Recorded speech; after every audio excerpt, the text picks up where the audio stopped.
దోచుకున్నారని ఆరోపించారు. జనసేన కార్పొరేటర్ మూర్తి యాదవ్ బే వాచ్ పేరిట 2 ఎకరాల స్థలాన్ని వైసీపీ నేతలు కబ్జా చేశారని స్పష్టం చేశారు. హరిత రిసార్ట్స్ ఫర్నిచర్ను అడ్డదారులు అమ్ముకున్నారని విమర్శించారు మూర్తి యాదవ్. వైసీపీ ప్రభుత్వం జగన్మోహన్ రెడ్డి ముఖ్యమంత్రిగా 5 ఏళ్లు పదవీ కాలం చేపట్టినటువంటి నాటి నుంచి సాక్షాత్తు భీమిలి మాజీ శాసనసభ్యులు అవంతి శ్రీనివాసరావు గారే టూరిజం మినిస్టర్గా వ్యవహరించినటువంటి వ్యక్తి. అలాగే మాజీ మంత్రి రోజా గారు టూరిజం శాఖ మంత్రిగా వ్యవహరించినటువంటి వ్యక్తి. అలాంటి ఏపీ టూరిజం యొక్క ప్రాజెక్టులు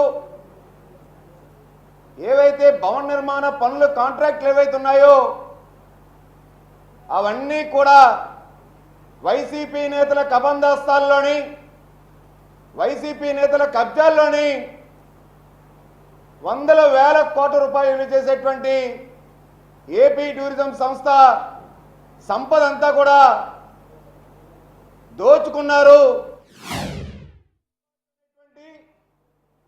ఒక టూరిజం ప్రాజెక్ట్ ఏదైతే బేవాచ్ సంస్థకి ఏపీ టూరిజం వాళ్ళు ఆపరేషన్ మెయింటెనెన్స్కి ఇచ్చారో 2 ఎకరాల్లో కేవలం అక్కడ పిల్లల ఆట స్థలం, ఒక రెస్టారెంటు, టాయిలెట్స్ మాత్రమే మెయింటైన్ చేసి ఆహ్లాదకరమైన వాతావరణంలో మెయింటైన్ చేయాలని చెప్పి ఇస్తే బేవాచ్ ఇవాళ వైసీపీ నేతల కబందాస్తాల్లో కబ్జా గురైందని చెప్పి సాక్షాత్తు జిల్లా కలెక్టర్ గారు ఫిర్యాదు చేయడం జరిగింది.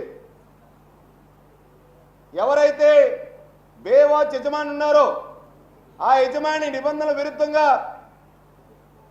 సబ్లీజులకు ఇచ్చేసి వాళ్ళు వైసీపీ నాయకులు వాళ్ళు ఇంకా సబ్లీజులకు ఇచ్చేసి 2 ఎకరాల కన్నా 2 స్థలాన్ని అక్కడ అక్రమంగా కబ్జా చేసి వ్యాపారంలో ముక్కలుగా అక్కడ వ్యవహరిస్తున్నారు అని చెప్పి ఫిర్యాదు చేశాం. ఋషికొండ విధ్వంసంలో ఏదైతే అక్కడ రిసార్ట్స్ ఉండేవో ప్రతి ఏటా 30 కోట్ల రూపాయల ఆదాయం ఏదైతే వచ్చేదో అక్కడ ఉన్నటువంటి ఫర్నిచరు ఏం చేశారు టూరిజం అధికారులు? ఇప్పుడు అప్పు గారు ఉన్నటువంటి ఏదైతే యాత్రి నివాస్ ఉందో దాని ఫర్నిచర్ ఏం చేశారు? ఈ ఫర్నిచర్ అంతా కూడా అక్కడ ఫర్నిచర్ ఇక్కడ ఫర్నిచరు ఈ టూరిజం అధికారులు ఎవరికి నచ్చినట్టు వాళ్ళు అమ్మేసుకున్నారు. లక్షల రూపాయలు కొట్టేశారు వీళ్ళు. టూరిజం సంపదని అడ్డగోలుగా ఏపీ టూరిజం ఉన్నటువంటి కొంతమంది వ్యక్తులు దోచుకుంటున్నారు. వాళ్ళని ఖచ్చితంగా డెప్యుటేషన్ వచ్చినటువంటి అధికారుల్ని వెంటనే వాళ్ళ మాతృ సంస్థలు పంపించాలి. ఆ లీజులన్నింటినీ రద్దు చేయాలి. వీటిలన్నింటినీ పునఃసమీక్షించి టూరిజం హబ్గా విశాఖ నగరాన్ని స్వర్గధామంగా ఉన్నటువంటి టూరిజంని అభివృద్ధి చేసే విధంగా కూటమి ప్రభుత్వం చర్యలు చేపట్టాలని చెప్పి నేను కోరుతా ఉన్నాను.